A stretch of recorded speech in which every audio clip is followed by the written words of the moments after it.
My name is Mark, a recording angel. I've been observing this earth since the dawn of creation. The Most High has asked me to share my recordings with you.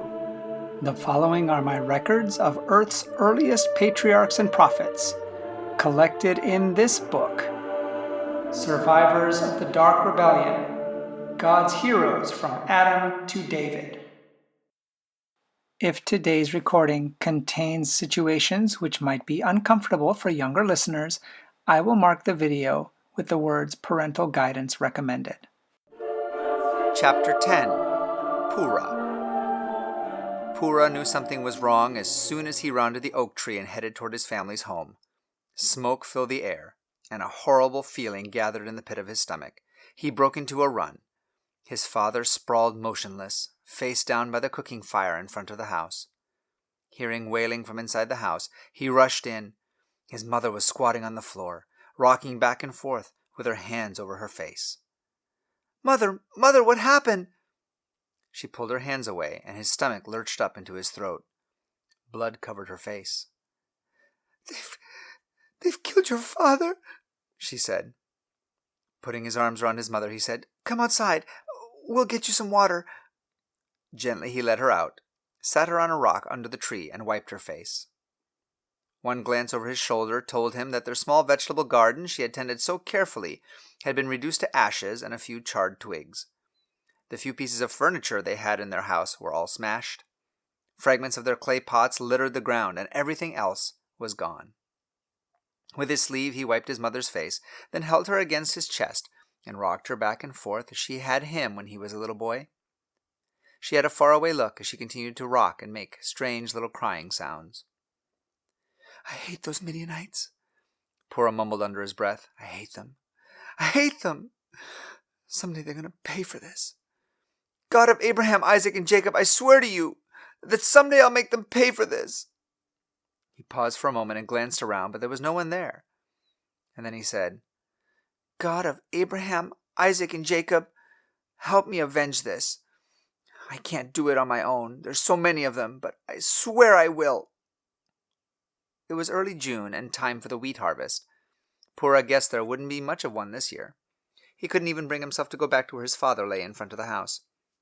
What could he do now? He was the only son.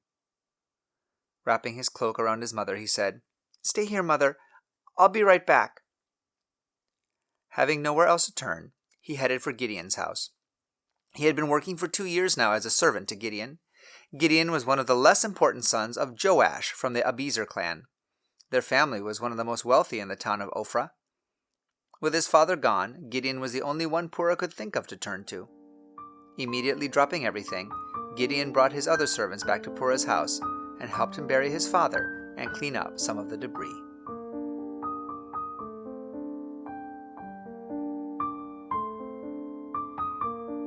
The following days were so busy they all seemed to run together. Gideon helped Pura move his mother into Joash's family compound. It consisted of a cluster of attached dwellings around a courtyard. They settled her into one of them, and the women servants of the family helped care for her. Pura stayed busy as a personal servant to Gideon, while frequently checking on his mother. It made it much easier to do having her right there, and now that father was gone and the Midianites had destroyed everything in their house, it was really the only option. The boy spent the morning helping Gideon carry baskets of wheat out to their wine press. A small grove of trees hid the wine press located in a large depression. Gideon planned to winnow the wheat, but it wasn't safe to do it out in the open. The Midianites were still raiding everyone's crops, and the little wheat Gideon's family had managed to harvest, they must now protect at all cost. After Pura lowered the baskets down into the pit, Gideon jumped in after them. I'm going to check on Mother now and work around the compound," the boy said.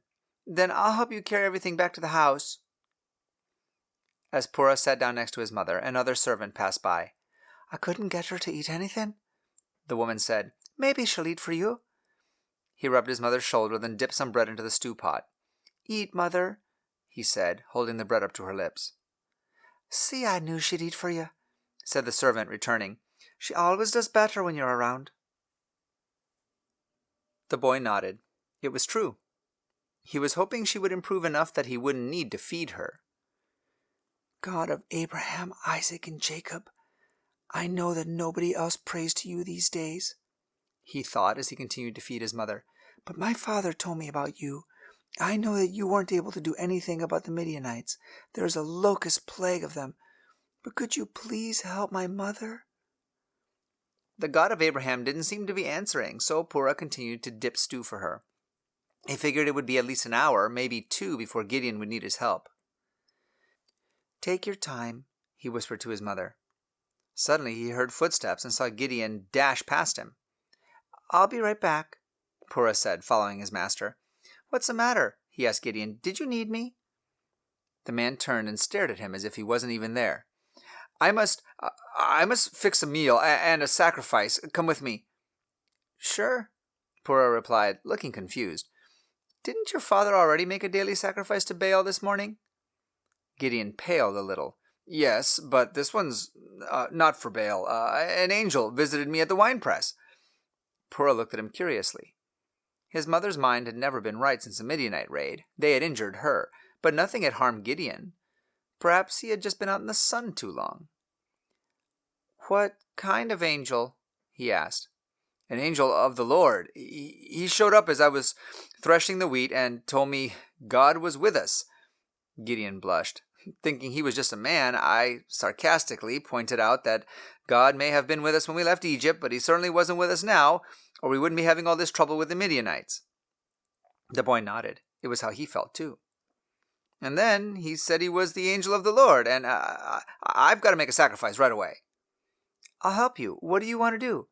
We need the newest baby goat from the flock. I'm going to sacrifice him, and I've got to make some bread. I'll go get the goat, Purah said. Good. I'll make the bread. All the women are out in the fields right now, and there's no one here to do it. The boy grinned to himself.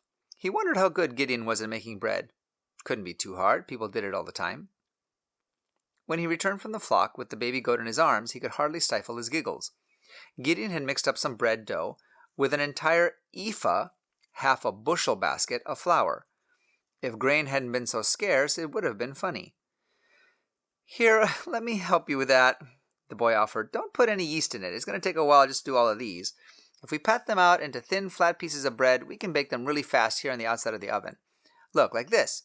He showed Gideon how to do it. Thanks, his master muttered. I haven't made much bread before. Well, neither have I until recently, but we learn quickly. Gideon nodded. I'll go fix the meat while you finish this up. You're doing a good job. Purah helped Gideon load the steaming meat and the numerous flat loaves of bread into a large basket. Do you want help carrying this back? Gideon shook his head. I must go alone. He set out toward the little clump of trees carrying the huge basket. Purah stood watching him for several minutes. Could there really be an angel at the winepress? He shook his head. It didn't seem very likely, but he certainly hoped it was true. A few minutes later, Gideon raced back toward the house. He's gone, he said. The angel just touched his rod to the tray, and fire came down from heaven and burned it all up. The boy stared at him. No, really, Gideon insisted. I believe you. I saw the fire. From back here? Purah nodded. Gideon seemed to let out his breath all at once. Oh, then it really was real. Yes, I believe it was real. What did he tell you? The man glanced both ways and then whispered. He told me I was to lead the fight against the Midianites. Purah dropped the cup he was holding. It clattered on the ground unheeded as he thought. Ever since the day my father was killed, I swore to the God of Abraham that I would do something about them someday. He has answered my prayer. Aloud, he said to Gideon, I'll do whatever you want me to. His master smiled grimly. I'm not really sure what we're going to do. At the moment, we're only an army of 2 against a host of Midian. It's difficult when the Lord tells you what he wants you to do but doesn't explain how you're going to do it. Yet I'm certain it was real. Purah was as confused as Gideon about how they were going to approach the task. They agreed not to say anything to anyone else until God gave them more instructions. Then they returned to the winepress to retrieve their wheat. I quivered with excitement. As the recording angel, I find it terribly frustrating to be able to only watch, but not do anything about injustices. For that matter, it's just as difficult to watch these humans, who claim to be God's people, ignoring him and worshipping Baal, and then blaming God when they have problems. Yet here was my human, whom I had been recording, praying to the Mighty One, and now we were going to have action. I could hardly wait to see what would happen next.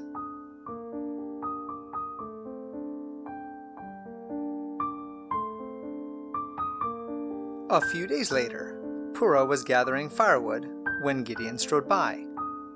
"Walk with me," he said. "I think I know what we need to do," the man announced as the boy fell into step with him. Purah looked at him expectantly. "My father is a Baal worshipper." "My father was too," Purah replied. "Even though he told me all the stories of the God of Abraham, we had a Baal in the house too. My mother always said that we didn't want to make any of the gods unhappy, just in case." Gideon smiled. "I think we have to get rid of the Baals before the God of Abraham will help us." "That'll make your father really angry." "I imagine the whole family will be," Gideon replied. "As far as I know, I'm the only one interested in the God of Abraham. Our whole clan used to be, but that was a long time ago." "So what are we going to do?" "We need to take a couple of bulls up to the high place to help us pull down the altar to Baal.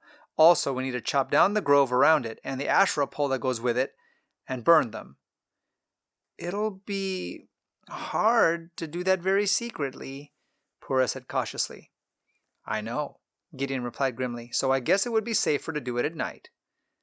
"I will if you will." His master smiled. "I appreciate your loyalty. You know, you could get into trouble for this when the rest of my family finds out." Purah gulped. In fact, it was more likely that his punishment would be more severe since he was a servant. The boy couldn't imagine any of Gideon's family putting up with that.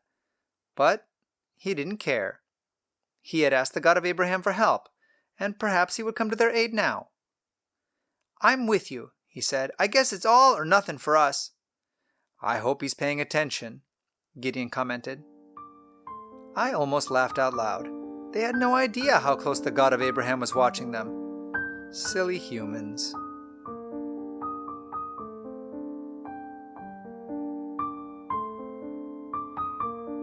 Purah felt dizzy and sick at his stomach. The shouting mob had dragged Gideon from his house.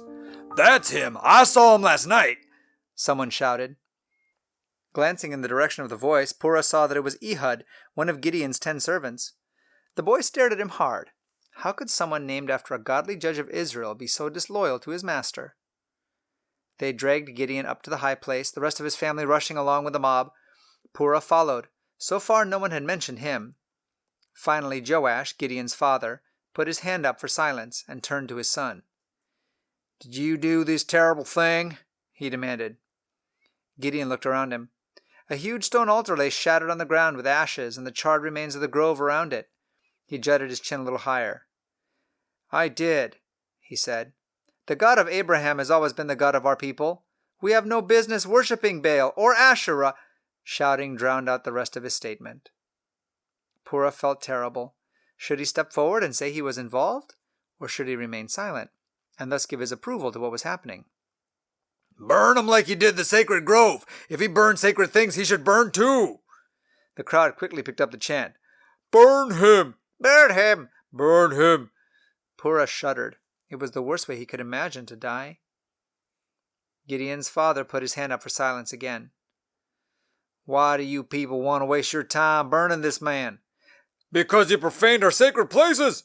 someone shouted. Wait, Joash protested. "Don't we believe that Baal is all-powerful?" Yes, yes, the crowd roared its assent. "Well, let Baal take out his revenge on him. I'm sure he can punish him much more effectively than any of you. Why don't we stand back and see what Baal does?" "Yes, let Baal do it. Oh, Gideon's in trouble now," the crowd shouted. But nothing happened. "Maybe," Joash suggested. "Baal needs some time, but if he's the most powerful god in Israel, he'll be able to punish my son better than I ever could." The crowd reluctantly agreed with him. "From now on, let's call him Jerubbaal."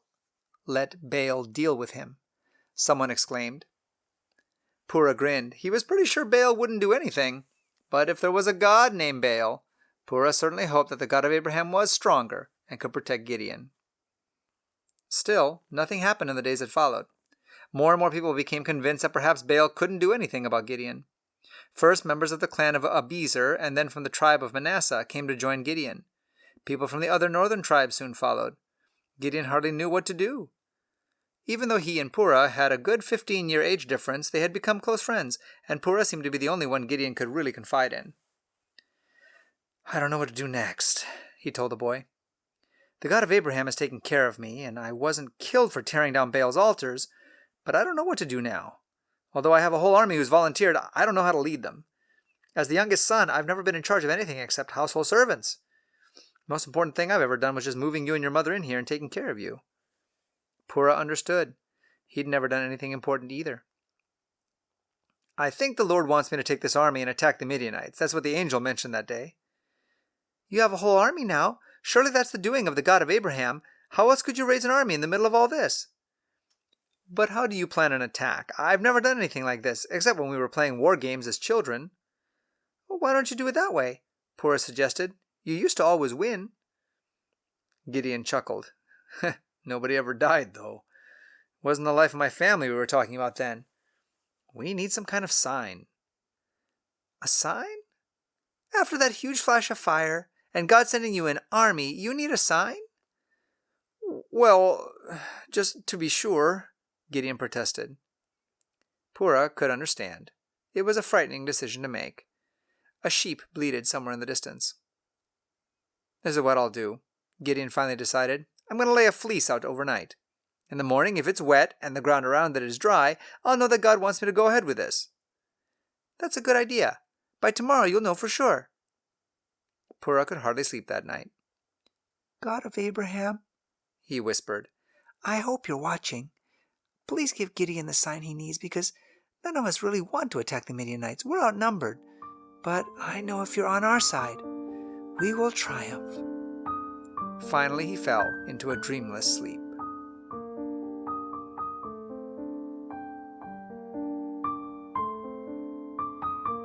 When morning came, he rushed out the door to find Gideon. "Did you find out what you needed to know?" he asked. Gideon didn't look near as excited. As soon as they were out of earshot, Purah asked, "What's the matter? Wasn't the fleece wet?" "It was, soaking wet." "Well, then I don't understand. You have your sign. It's time to fight." "Well, what if it's just because that's the way fleece is? You know, the ground was dry, but it absorbed all the moisture in the air. I mean, fleece can do that." Purah's shoulders sagged. "So we still aren't sure."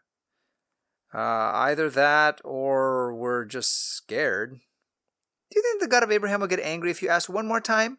the boy suggested. "I mean, we don't want to make him mad, but do you think he would do it the opposite way? Leave the fleece bone dry and the ground around it all soaked with dew?"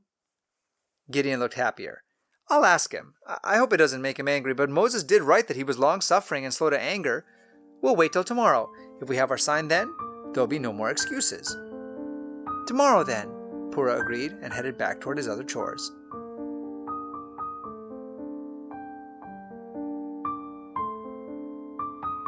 Purah felt overwhelmed. He'd never been in such a huge crowd before.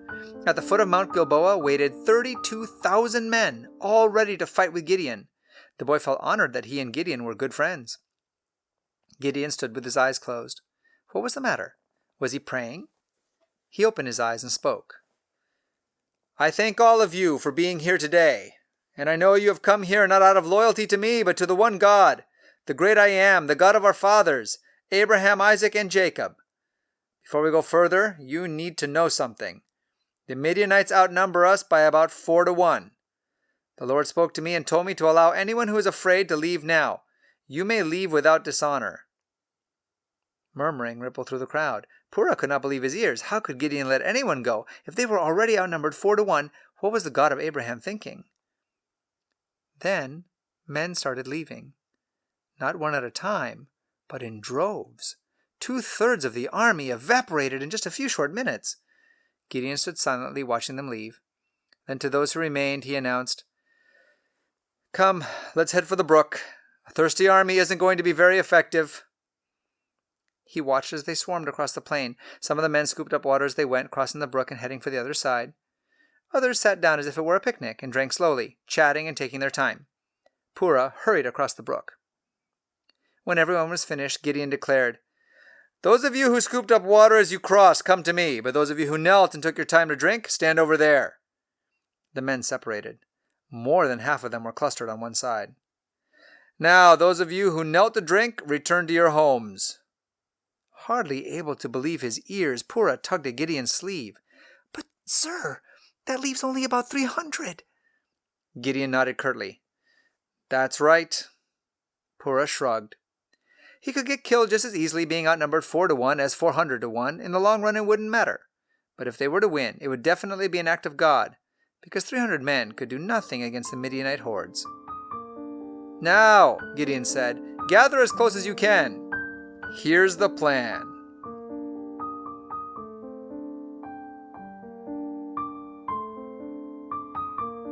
It was the evening before the attack.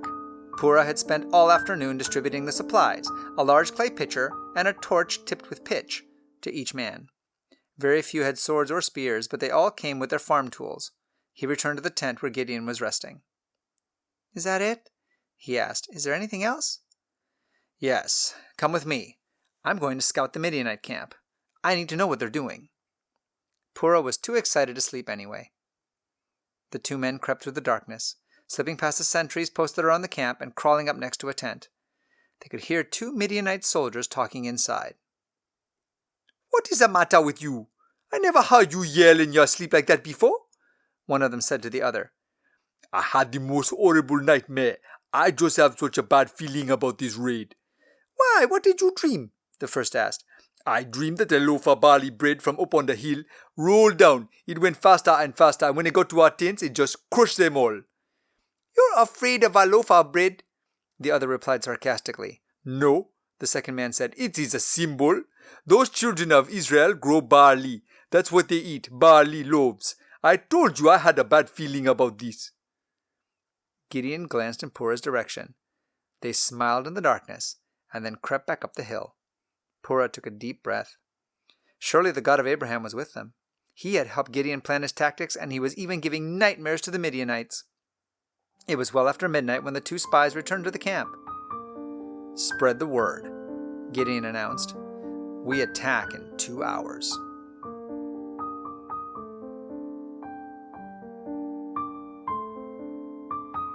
Silently, the men formed their ranks. Just before they left, they lit their torches and pulled the large clay pots down over them. The torches smoldered but didn't go out. When they removed the pot, the torch would burst into flame with a sudden rush of air. Purah's heart pounded in his chest, and he felt as if he could hardly breathe. He was in the second company with Gideon. Company 1 was to the left, and Company 2 was on their right, and the Midianites spread out below them in the valley. As he stood next to Gideon, Purah almost wanted to laugh out loud at the brilliant plan. Usually only the captain of a company carried a torch, and all the men behind him would follow the light. The story his father had told him about capturing Jericho had been fascinating, and he remembered that only 7 priests carried trumpets. Yet each man in Gideon's army carried a shofar that they would blow a blast on. The Midianites would think that instead of the 300 men, they would have 300 bands of men, an army of at least 30,000. Purah grinned and then became more serious. Still, and the boy instantly sobered. Once the Midianites found out their actual numbers, 300 men didn't stand much of a chance. Gideon had his eyes closed as if in prayer.